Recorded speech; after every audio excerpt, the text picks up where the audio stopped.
The first thing I heard was the scrape. A chair leg dragged hard across the hardwood floor. Then Brianna's voice split the room. "Why are you sitting in my seat?" Her scream cracked so loudly the candles flickered. Forks froze, Jordan stopped chewing, and Marcus stared at me like he didn't recognize the woman sitting at the head of his table. Me, his mother. I looked at Brianna, one hand on her hip, the other trembling, and thought, "You really think this is your seat? You have no idea what you've already lost." My name is Evelyn Brooks, and I've spent most of my life avoiding scenes like this. I was raised to be nice. Don't talk too loud, don't make trouble, don't ask for more than what's offered. Then I married Leon, a mechanic with oil under his nails and a crooked smile. We bought a small brick house on the south side of Atlanta and had our son, Marcus. Life wasn't glamorous, but it was full. I worked nights cleaning offices, came home to pack lunches and stretch every dollar. And while Leon handled cars in the yard, I carried everything else. Then Leon died. One afternoon, he lay down with a headache, and by evening, the paramedics were whispering in my living room. After the funeral, people disappeared in waves, until the house felt like a memory box I couldn't escape. I'd eat at our little table, staring at the empty chair across from me, pretending it didn't feel like a ghost. Marcus visited often then, fixing faucets that didn't need fixing, bringing takeout, and sitting with me for games on TV, until he met Brianna. She entered my life in 6-inch heels, walking into church like she owned the sunlight, smooth skin, long curls, and a cream jumpsuit worth more than my whole wardrobe. "Marcus talks about you all the time," she said with a polished smile that felt a little too sharp. She worked in HR, lived by color-coded calendars, and after they married, Marcus called less, then barely at all. Still, every time I set an extra plate out, it hurt a little more, knowing I was the only one eating. Then Marcus finally called. "Bree's cooking Sunday dinner. We need to talk about the future." The future is never simple when you're close to 70, but I missed my family, so I said yes. On Sunday, I put on my navy wrap dress, Leon's gold earrings, and jasmine perfume. Their subdivision gleamed, perfect lawns and brick mailboxes, and Brianna opened the door before I knocked. "Evelyn, you look beautiful," she said, hugging me lightly, smelling like expensive vanilla. Marcus hugged me tight, and for a moment it felt like old times, until I saw the dining table. Black plates, gold flatware, candles, and place cards. Brianna at the head, then Marcus, then Joyce, then Drew, then little Jordan, and at the far opposite end, Miss Evelyn. A place for me, but distant. Still, I sat. A chair is a chair, I told myself, wrongly. Dinner was pleasant until Brianna folded her napkin and said sweetly, "We want to talk about something important." She and Joyce went on about how unsafe my house was, break-ins everywhere. And Brianna said, "You've carried everything so long. Let us take care of you. What if you sold the house and moved in with us?" For a moment, I imagined it. Jordan's footsteps, voices in the house, dinner with family. Then Brianna added casually, "And the money from selling the house could help us pay down the mortgage. It would benefit everyone, long term." There it was. The center of the web. "How much do you owe?" I asked. "Details, details," she laughed. "Marcus's friend will handle the numbers. You shouldn't stress." People who say that usually profit from you not looking. Marcus dropped his eyes, something he had never, ever done with me. I said I'd think about it, and Brianna smiled too quickly. Over the next weeks, invitations kept coming. Dinner Sunday? Come by Thursday? But this wasn't closeness. It was measurement. Brianna moved my place card each visit, first from the end to the side, then squeezed between Jordan and an empty chair. Once I hung my coat on a chair, moments later it was folded on the floor. Oh, that was on my chair. Little by little, my space shrank. Then came the night of the explosion. Brianna texted, "Dinner at 5, dress nice, family pictures at the table." I arrived to see the table set perfectly, but only one head seat had a card, Brianna. The opposite head was empty, no card, no plate, just open. I stared at it. For almost 70 years, I'd taken whatever corner or couch edge people offered. Not anymore. I sat in the empty head chair. My heartbeat quickened, fear mixing with a new unfamiliar freedom. Brianna walked in mid-laugh, saw me, and froze. Her smile died. Her eyes widened. Then she shrieked, louder than before, "Why are you sitting in my seat?" Like I'd broken a law instead of sat on a chair. Jordan dropped his fork, Joyce stiffened, Marcus went pale. Brianna stormed toward me. "That is my seat, my place. Everybody knows that." But I didn't move, because 2 days earlier, I'd been in downtown an attorney's quiet office, his pen tapping a thick manila folder as I signed and filed papers with a heavy silver seal that didn't care how loud anyone screamed. What I filed didn't just secure my future.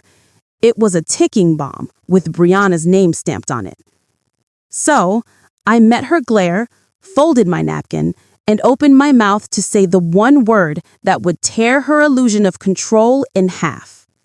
For a moment, I let myself imagine it. Jordan's footsteps running down the hallway in the morning, voices in the house at dinner time, laughing instead of watching TV game shows by myself. It sounded like warmth, like a hand reaching out in the dark. Then Brianna added, airy and casual, and of course, the money from selling the house could help us pay down the mortgage, which would be good for all of us long term. A family investment, you know? The warmth cooled. There it was, the center of the web. "How much do you still owe?" I asked quietly. Brianna laughed lightly. "Details, details. We'll have Marcus's friend. He's a financial advisor. Go through everything with us. You don't need to stress about numbers." People who say that usually have the most to gain from you not looking. Marcus's eyes dropped to his plate. My son had never avoided my eyes. Not like that. Not ever. I swallowed.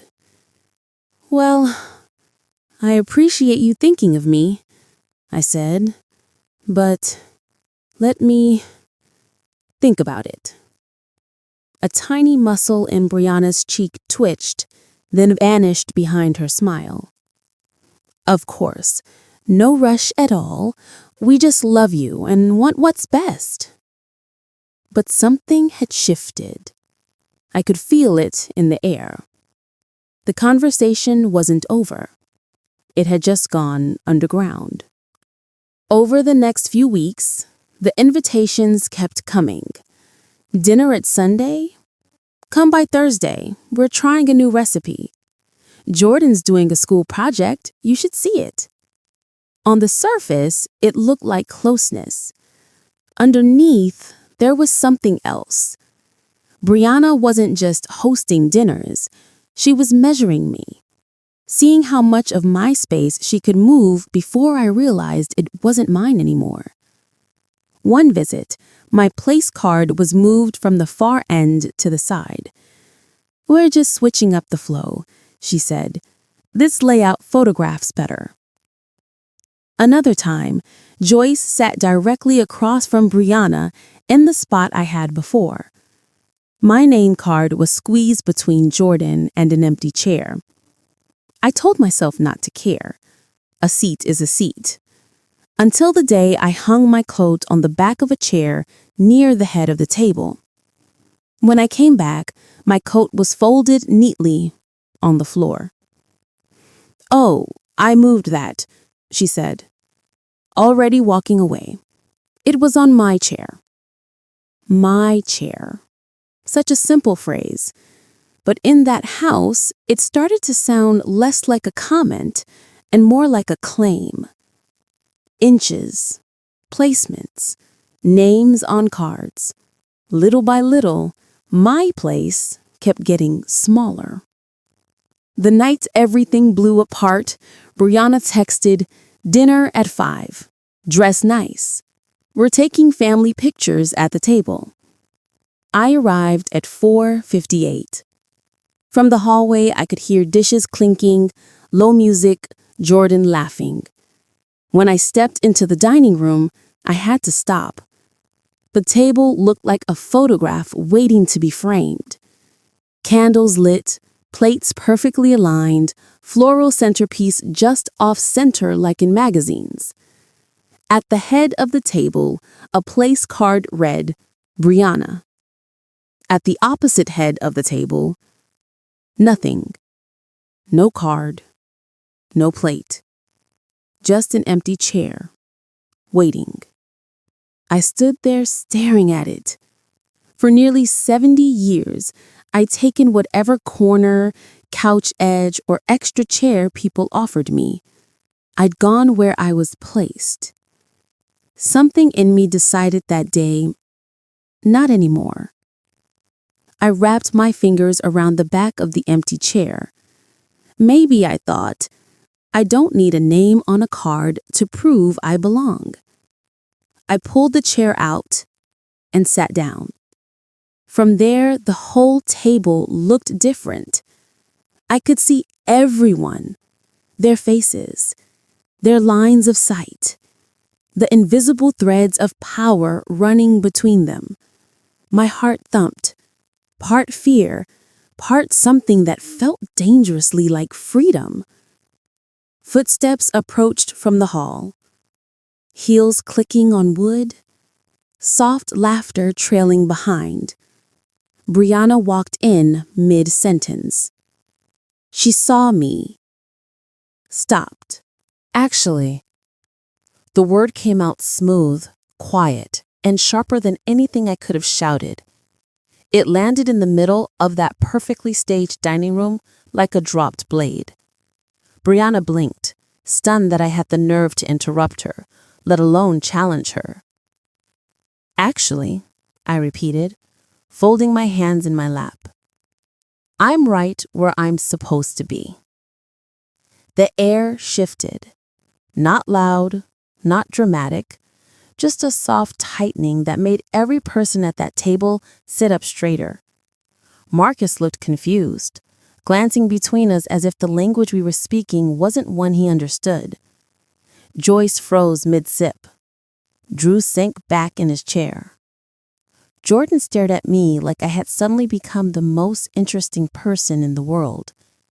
But Brianna? She took a step closer. "What is that supposed to mean?" she demanded, the twitch in her cheek betraying the calm she was pretending to hold. "It means," I said quietly, "things aren't as simple as you think." Her jaw clenched. "Get out of my seat." "It's not your seat. Not anymore." Her face changed, confidence cracking at the edges. It wasn't anger I saw first. It was fear.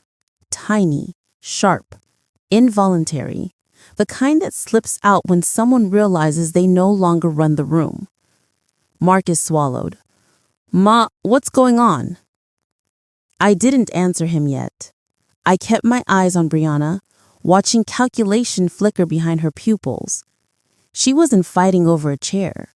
She was fighting over control, territory, the structure she had spent months constructing around this house, this table, my son. She stepped closer, voice dropping. "Evelyn, move." No.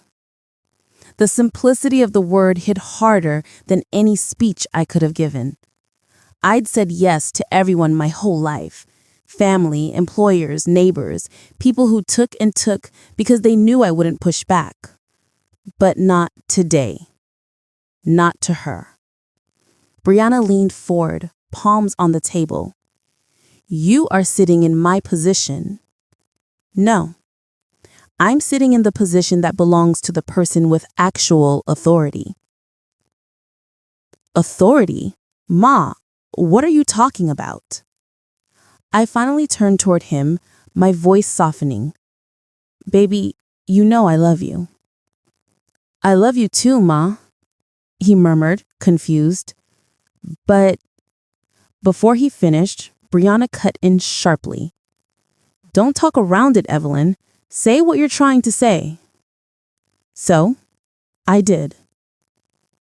I met with an attorney. Marcus jerked back like someone had slapped him. Joyce gasped. Even Drew, usually detached, straightened in his seat. And Brianna?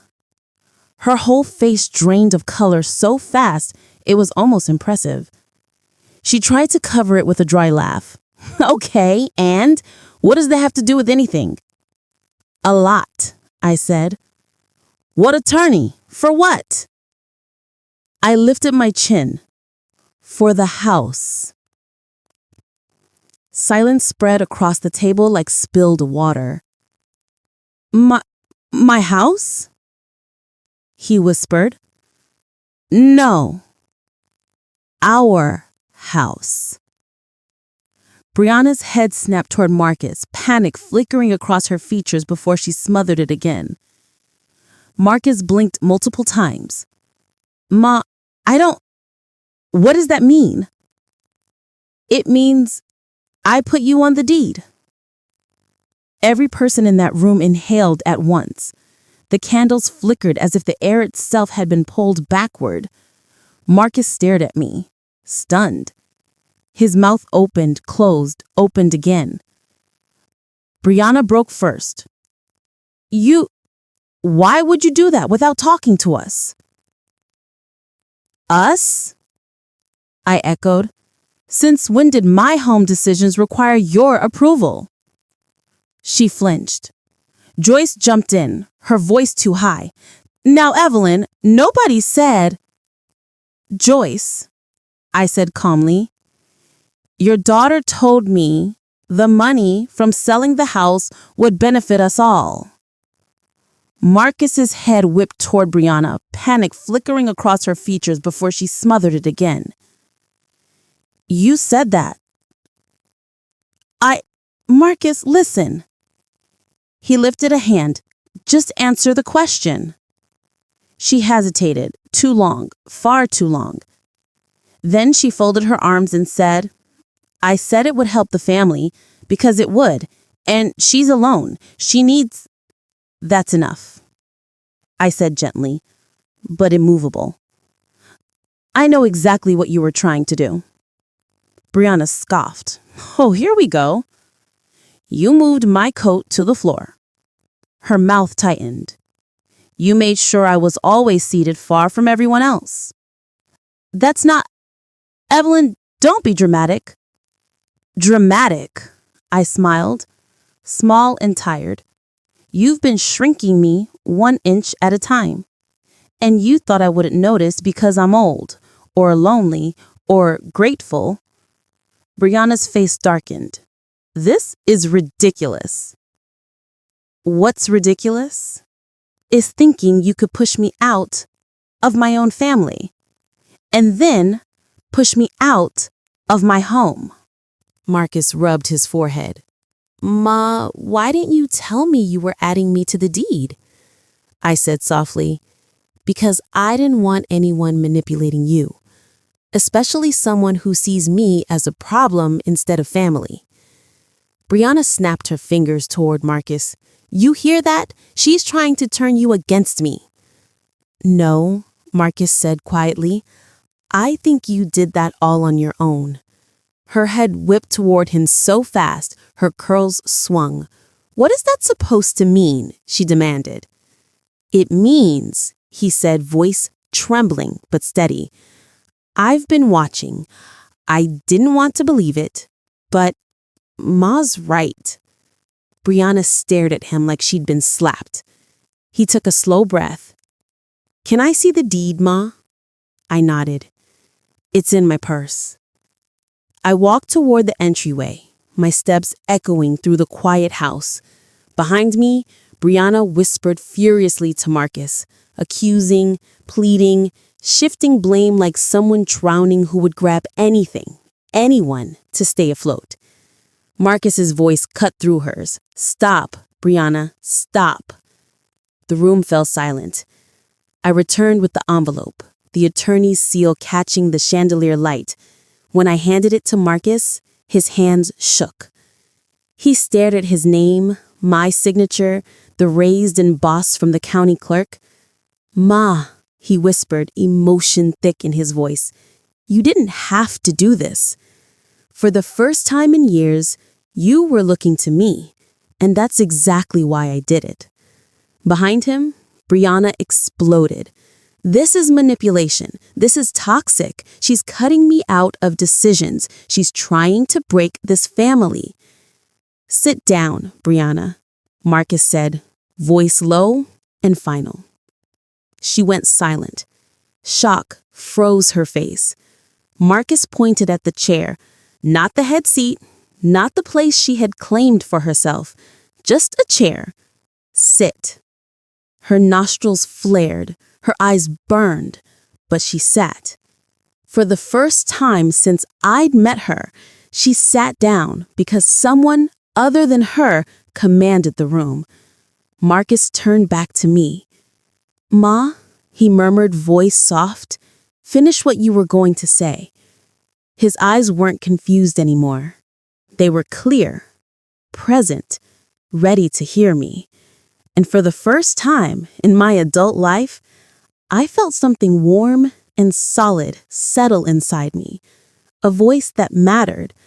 So I met Brianna's stare, the panic behind her anger, the realization dawning that the grip she'd had over all of this was slipping.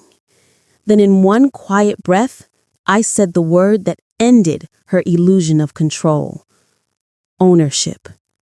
And the whole room broke open. When I said ownership, the room didn't move. It didn't breathe. It just froze, like the whole house was holding itself together by a single thread. And then, quietly, invisibly, that thread snapped. Marcus sank into the nearest chair, the weight of everything hitting him in a single exhale. Joyce clutched her chest and muttered a prayer. Drew's mouth fell open, forming a silent swear word he didn't dare say out loud. Jordan looked between all of us with the fascinated horror of a kid watching adults break the rules they'd sworn were unbreakable. And Brianna, she stumbled back a step like I'd slapped her without touching her at all. Ownership, she repeated, voice thin, trembling. You think that means something? It means everything, I said softly. No, she jabbed a finger at me, panic rising behind her eyes. No, you don't get to come in here and throw around legal words like you understand anything about our life. Marcus rubbed his forehead, tension dragging his shoulders down. Bree, please. She whipped toward him. Are you serious? Are you really taking her side right now? He didn't answer, and that silence hit her harder than any word could have. You're choosing her? She whispered, voice cracking. Honesty. She blindsided us. She changed the deed behind our backs. She didn't blindside me, he said quietly. She protected me. Brianna jerked as if she'd struck her. Then her voice dropped to a hiss. Protected you from what? Me? Your wife? The woman carrying this family on her back? You mean carrying the mortgage on yours, I said gently. Her head snapped toward me. Shut up. I didn't. You needed that equity. Not for me, Not for us, for yourself. She slammed both palms on the table hard enough to make the candles shudder. You are lying, manipulative, unstable. You can't live alone anymore. You can't manage anything. That's enough, Marcus said sharply. But she wouldn't stop. She's twisting this, Marcus. She's making you think I'm some kind of monster. I met her eyes. You're not a monster. You're just afraid of losing control. Her pacing began. Small, frantic circles. Her heels clicked faster with every step, every breath, every confirmation that she no longer held the room in her grip. She wasn't just angry now. She was unraveling. You don't get it, she said, voice shaking. I planned things. I planned our future. I planned our finances. You don't get to rewrite everything with one signature. I didn't rewrite it. I secured it. She froze. For who? For Marcus? For Jordan? For this family? She blinked hard, a flash of raw fear slicing through her anger. For a moment, she looked like a woman who'd suddenly realized the ground she'd been standing on was never hers to begin with. Then she lunged toward me, stopping inches from my chair. Don't you dare bring my son into this. Your son? I raised my brow. I'm not taking Jordan from you. I'm protecting him from watching his father get manipulated. She reeled back, chest rising and falling too fast, hands trembling. Her whole body was starting to fracture. You're sick. You're trying to break us. Break me. Marcus, please, please tell her she's wrong. Marcus lifted his head slowly, pain carved into every line of his face. Bree, can I see the deed again? That question cracked her wide open. No, no, no, you can't let her put doubt in your head. I'm not doubting. I'm understanding. I reached for my purse, pulled out the envelope, and handed it to him. His fingers brushed the embossed seal, the official stamp, our two names written side by side. Ma, he said, voice quiet and shaking, you didn't have to do this. Oh, baby, I absolutely did. Behind him, Brianna's breath came in shallow bursts. She stared at the envelope like it was a bomb wired directly to her life. This is manipulation. She wants to tear this family apart. She's trying to ruin everything. No, Marcus said. She's trying to protect herself. And I think she's trying to protect me, too. Brianna's mouth opened, but the words wouldn't come. You ungrateful, she began, then bit off the word before it escaped fully. But the damage was done. The insult hung between them like smoke. Marcus closed his eyes. Bree, sit down. She blinked. What? Sit, he said. A command he never used with her once in their marriage. Her nostrils flared, her hands curled, but her knees bent, and she lowered herself into the nearest chair. Not the head seat she guarded like a throne, just a chair. Something cold and electric moved through the room. Then it happened. Her face crumpled. A broken sob ripped out of her as she covered her face with both hands. Joyce rushed in, folding her daughter against her chest as Brianna cried in heaving, desperate bursts. And for a moment, just a second, I didn't see the woman who tried to erase me. I saw someone terrified of losing the one thing she knew how to control, the illusion of perfection. Then something shifted behind her tears, something cold enough to still the room. Her crying didn't soften her, it hid her, covered the twitch in her eyes, the tightening of her jaw. It was the look of someone recalculating, someone planning, someone dangerous. Jordan pressed his face into my arm, trembling, and I held him close. Marcus stood frozen, torn between the woman he married and the mother who raised him. He whispered, "Ma, this isn't over." "I know," I said. He nodded, swallowing hard. "This just started," I added. Brianna slowly lifted her head, mascara smudged, breathing uneven. She stared at the envelope in Marcus's hands like she wanted to snatch it and burn it. "I'm not letting this go," she said, her voice hoarse but steady. "I know," I replied. She wiped her cheeks, her expression hardening like wet clay drying into something sharp. "You have no idea what you've just started." I believed her, because in that moment, behind the tears, behind the tremble, her eyes said it all. She wasn't done. Not close. And whatever she was about to do, it was already forming in her mind. A thought, a plan, a next move. And I felt it in my bones. This wasn't just a family argument anymore. This was war. The house felt too quiet after the shouting stopped. Quiet in a way that didn't feel peaceful, but hollow, stretched thin, like the walls were waiting for the next blow. Marcus walked me to the door with Jordan glued to his leg, while Brianna sat stiff at the table, staring at the empty head seat like she could burn a hole straight through it. Joyce's hand moved gently across her back, whispering calm words she didn't hear. Brianna didn't blink, didn't breathe. Her eyes followed me all the way to the door, cold, calculating, promising something she wasn't saying out loud.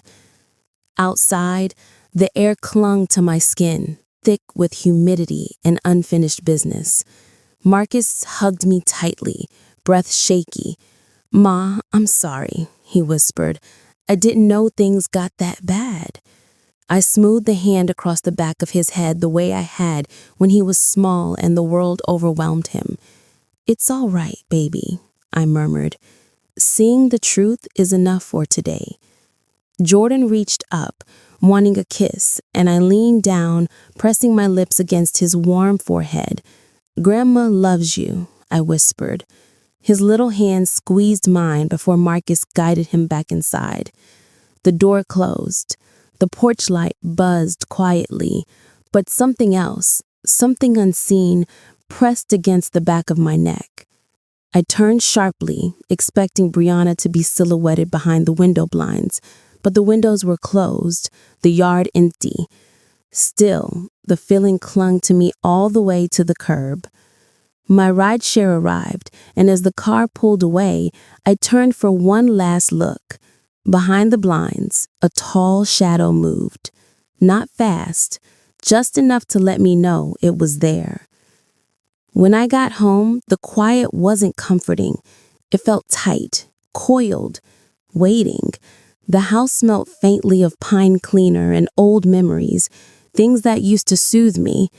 Not tonight. I set my purse down and leaned against the counter, letting the evening replay in my head. The deed, the screaming, the look in Brianna's eyes at the very end, the moment the crying stopped and something cold woke up behind it. I put water on the stove, but even the whistle of the kettle made me jump. I tried to steady myself with tea, but her words kept echoing inside my skull. "You have no idea what you've just started." And maybe she was right. A faint sound cut through the silence. Tap, tap, tap. Too slow, too deliberate to be a bug. It came from the living room window. I walked over, heart hammering, and peeked through the blinds. Nothing. Dark yard, still silence. Then another sound, this time from the back door. Tap, tap, tap. A cold ripple slid through my spine, the kind you feel when something dangerous finally stops pretending. I grabbed my phone, ready to call the police, when it lit up with Marcus's name. "Ma, are you awake?" Yes, baby. What's wrong? The typing dots flickered. Then, Brianna left. I stared at the message. Left? She said she needed air, took the car. She's furious, keeps saying she won't let you take her life from her. My stomach twisted. Marcus, keep Jordan close. Don't let him out of your sight. I will. Another pause. Ma, I'm worried. She didn't say where she was going. Suddenly, the tapping stopped. My front gate creaked, very slowly. I swallowed hard, moved toward the window, but before I could look, someone knocked. 3 sharp knocks that echoed through the house like a warning shot. My phone buzzed again. Ma'am, don't open the door. Not for anyone. I won't, I whispered to myself. The knocking came again, louder. I looked through the blinds, my breath caught. Brianna's silver SUV sat in front of my house, headlights off, driver door open, but she wasn't inside. My pulse skittered. I scanned the yard. Nothing. Then I saw something move near the bushes. I stepped back so fast, my heel scraped the floor. Another text. Ma'am, she's not answering my calls. Ma'am, I think she went to your house. Please tell me you're okay. I'm here, I typed. Her car is outside. A call came through, I declined it. Too risky to make noise. Another message. Call 911 if she tries anything. I'm coming. No, stay with Jordan. The house went still again. Lamps too dim, shadows too long. I stood frozen, holding my breath, listening. Then, my back gate creaked open. She had moved around the house. I rushed to lock the back door, checking every latch with shaking hands. My chest tightened. Another text. Ma'am, please hide, please. I ducked into the hallway, slipped into my bedroom, and locked the door behind me. I crouched behind the dresser, phone clutched to my chest, every breath too loud. The front porch steps groaned. Something dragged across the boards, slow, deliberate. Not knocking, not tapping, dragging. Footsteps, thinking footsteps. Then her voice. Soft, sweet, wrong. Evelyn, she called. Come on, open the door. Let's talk. I didn't move. Just us, she purred. Woman to woman. The doorknob jiggled lightly. I just want to fix this, she whispered. Fix this. Not apologize. Not explain. Fix her problem. The steps creaked again, this time moving away from my front door, toward my bedroom side of the house. Her shadow passed across my window. You blindsided me. You made me embarrassed. Made me look small. I covered my mouth with my hand, praying she couldn't hear the panicked rhythm of my heartbeat. I don't lose. I don't get pushed aside. And I don't break. She walked away. Slow. Controlled. Terrifying. Marcus's car pulled up minutes later, tires crunching gravel. A door slammed. Then, Ma'am, he called softly. It's me. Relief collapsed my body. I unlocked the door and Marcus rushed in, breathless and shaking, pulling me tight against him. I'm so sorry, he whispered. I'm sorry she scared you. But something over his shoulder caught my eye. Through the window, Brianna's SUV sat unmoved, except now the passenger door was open too. And on the seat, a folded piece of paper, weighted neatly so the wind wouldn't take it. Marcus followed my stare. Ma'am, what is that? My throat tightened. I don't know, I whispered, but she left it. We looked at each other, dread blooming between us like smoke.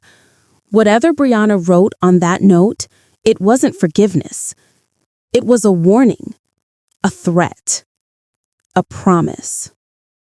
Her next move. Marcus and I stared at the folded note on the passenger seat like it was a live explosive. The kind you don't touch because even the air around it feels dangerous.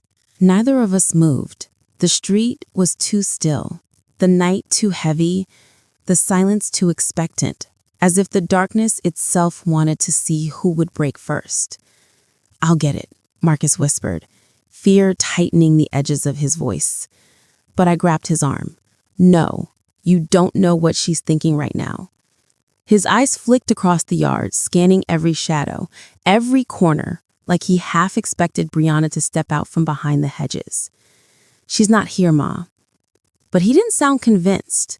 If anything, he sounded like he was praying his own words were true. He pulled his arm free gently and walked toward the SUV, each crunch of gravel loud enough to make my stomach twist tighter. I stood in the doorway, gripping the frame like it might keep me standing if anything sudden happened.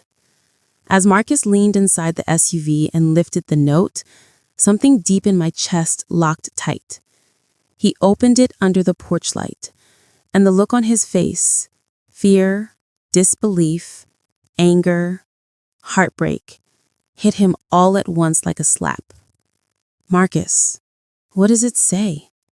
He didn't answer immediately.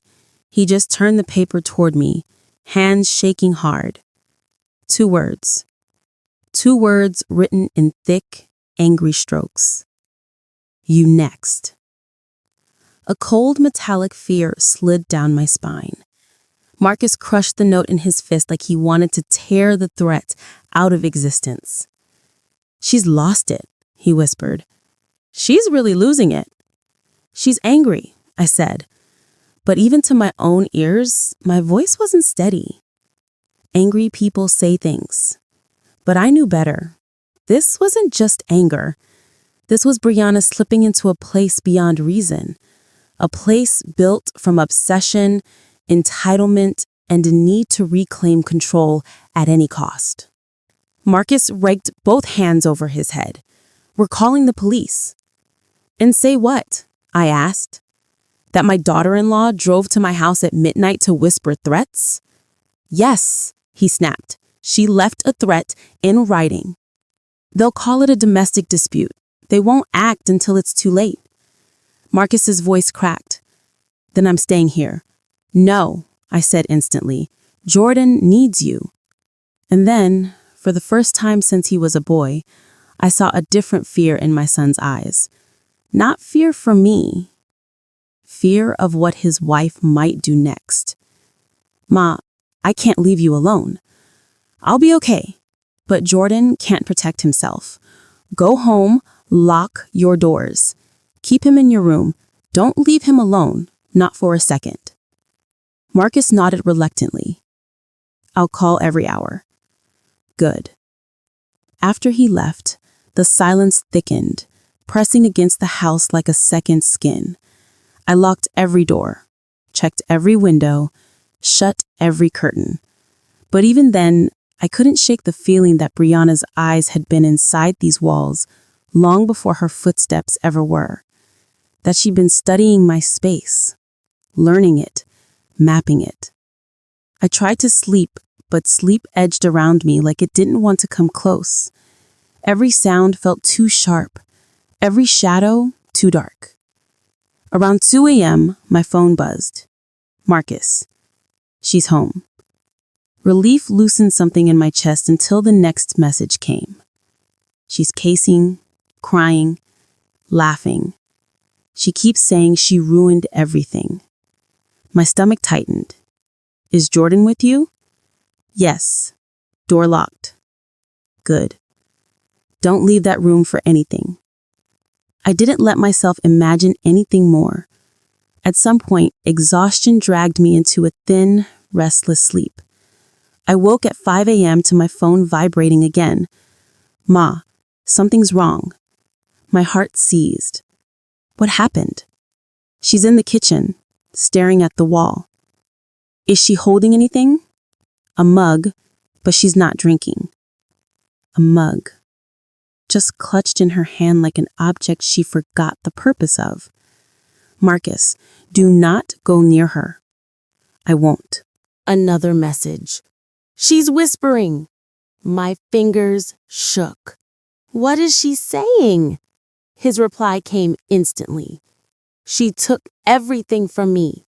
It was supposed to be mine. The words hit like a bruise forming. This was never about the seat. It was never about the house. It wasn't even about the deed. It was about me, about my place, about the life she wanted that she thought I was standing in the way of. Before I could respond, a loud slam from outside jolted me. I crept to the front window and eased the curtain aside. A delivery truck pulled away. A package sat on my porch. But something was wrong. No brand, no shipping label, no sender, just my name.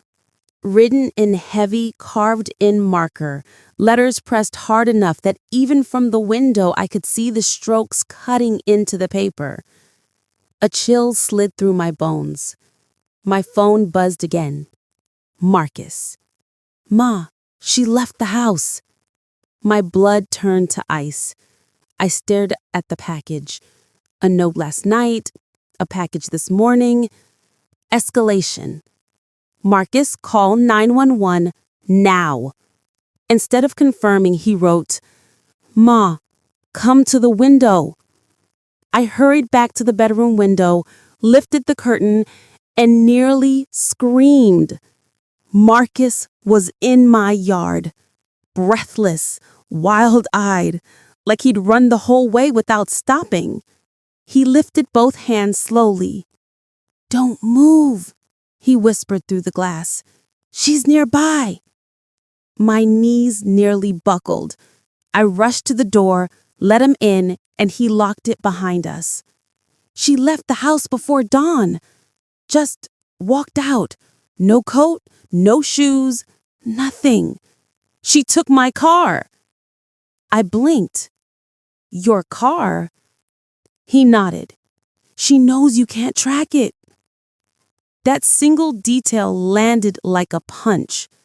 She wasn't acting random. She was choosing, planning, selecting tools. Marcus, the SUV from last night is still here.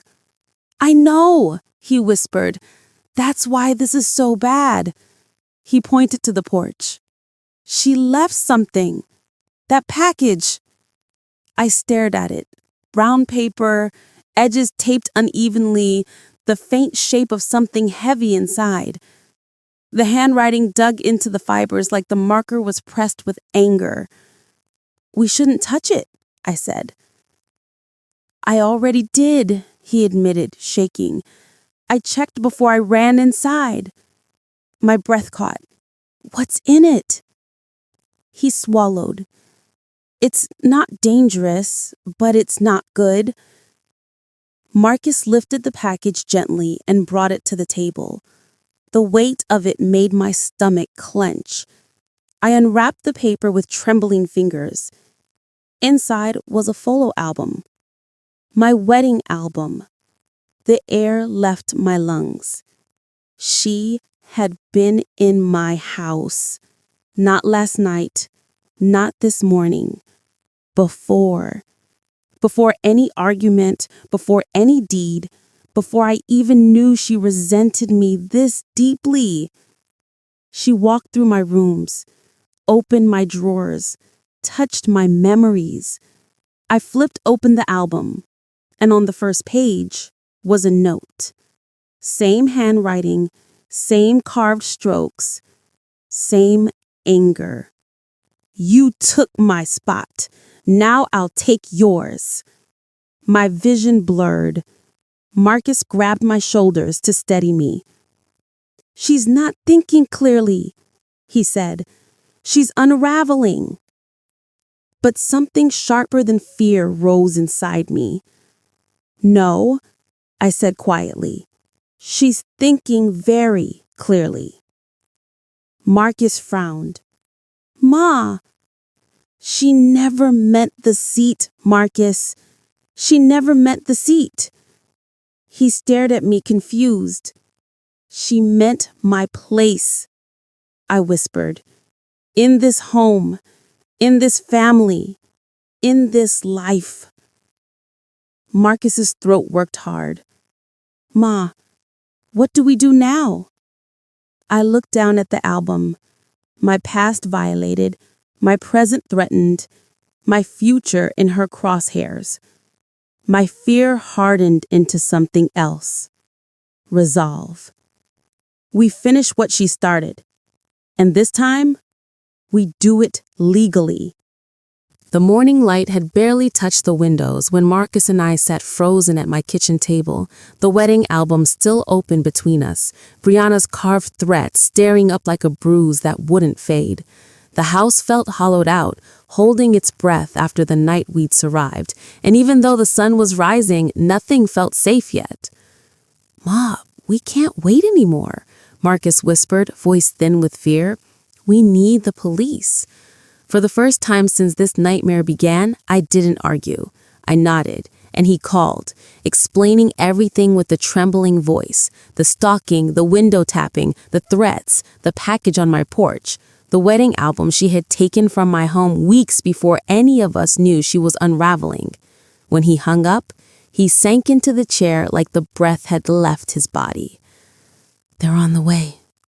But some cold instinct deep inside me kept whispering that Brianna wouldn't wait for them to show up. The patrol car pulled up 5 minutes later, 2 officers stepping out, one older and steady, one younger, and trying to hide the fear in his eyes. Marcus handed them the notes, each word carved deep like someone angry enough to break the pen. The older officer frowned. "These are threats, written. That elevates this."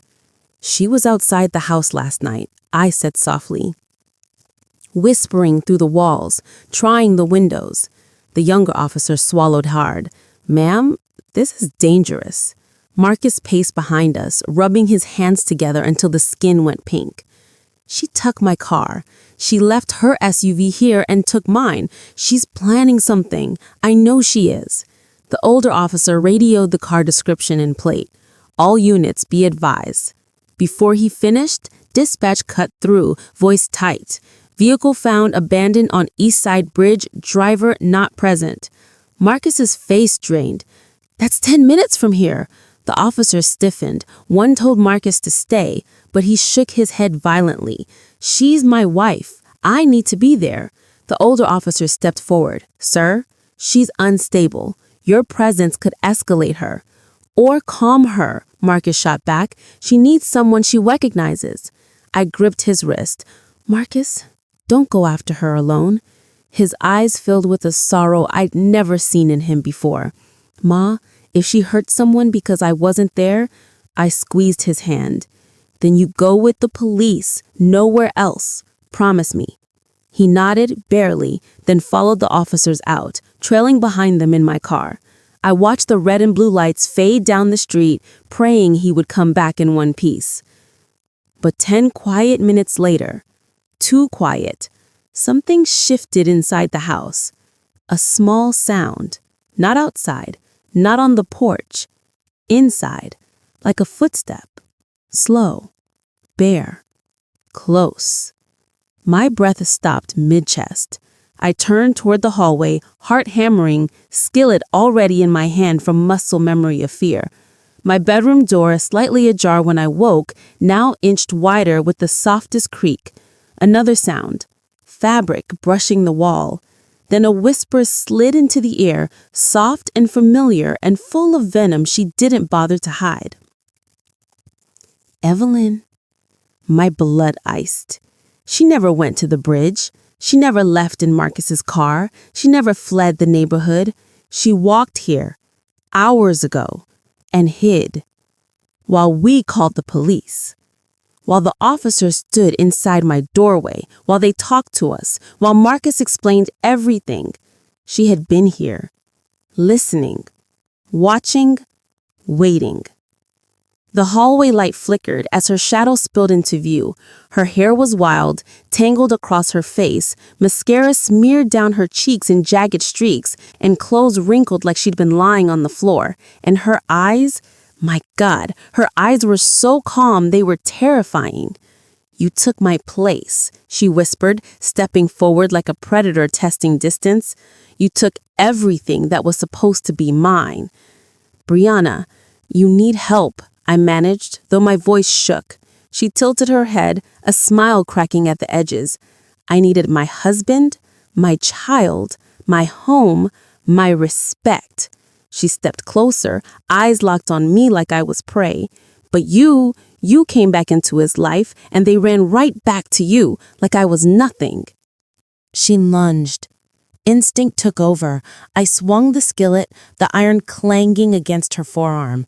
She screamed, stumbling back, then grabbed the glass vase from the table and hurled it. It shattered against the wall behind me. "You ruined everything," she shrieked. "You took what was mine." "Stop," I yelled. "Think about Jordan." It was the only thing that made her freeze.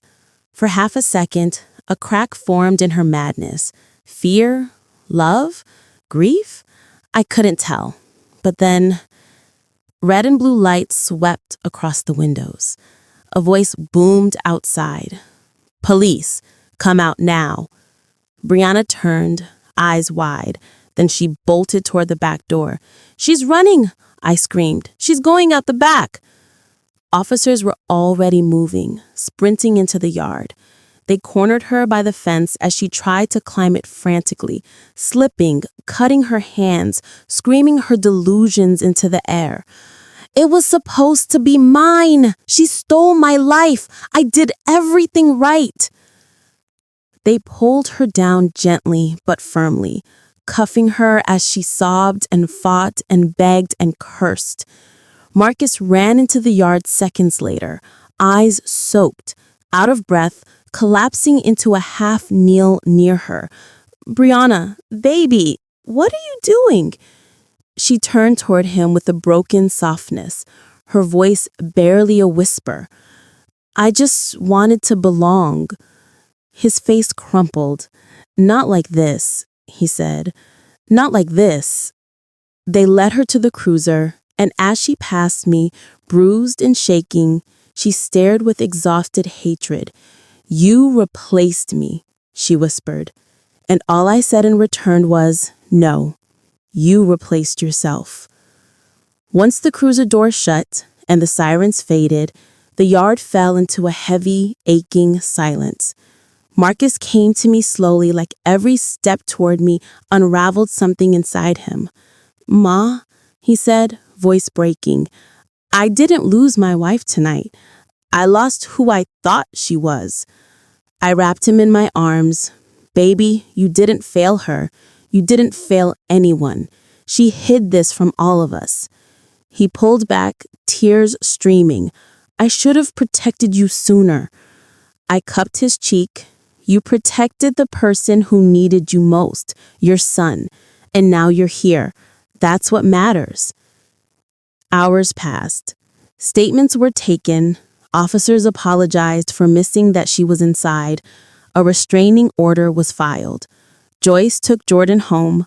Marcus stayed until the sun fully climbed the sky, sitting with me in the quiet aftermath. Finally, he whispered, "Where do we go from here?" I looked around my home, my table, my porch, the porch light that had guided me through years of grief and healing, and felt something settle in my spirit. We rebuild, we heal, and we let the law handle the rest. He nodded, exhaustion softening into clarity. When the house was finally still again, I walked onto the porch. The morning light warmed my skin, gentle and new. I closed my eyes and breathed deep, and for the first time in months, fear wasn't the first thing I felt. Strength was. Peace was. The woman I used to be, the one Leon loved, the one who stood firm through storms, rose back to the surface like she had just been waiting for me to reclaim her. And as I stood there, hands resting on the railing, I realized something truer than anything that had happened these last weeks. Sometimes, taking your place back doesn't require a battle cry. Sometimes it's simply surviving what was meant to break you. Sometimes it's choosing yourself again, loudly, quietly, bravely. And as the morning light washed over me, warm and clear, I knew this for certain. This house still had a matriarch, and she wasn't going anywhere. And as the morning settled warm against my porch, I couldn't help thinking, there are so many people fighting quiet battles like this every single day. If this story moved you or made you feel a little less alone, stay with me. There are more stories to tell, and I'd love for you to be here when the next one begins.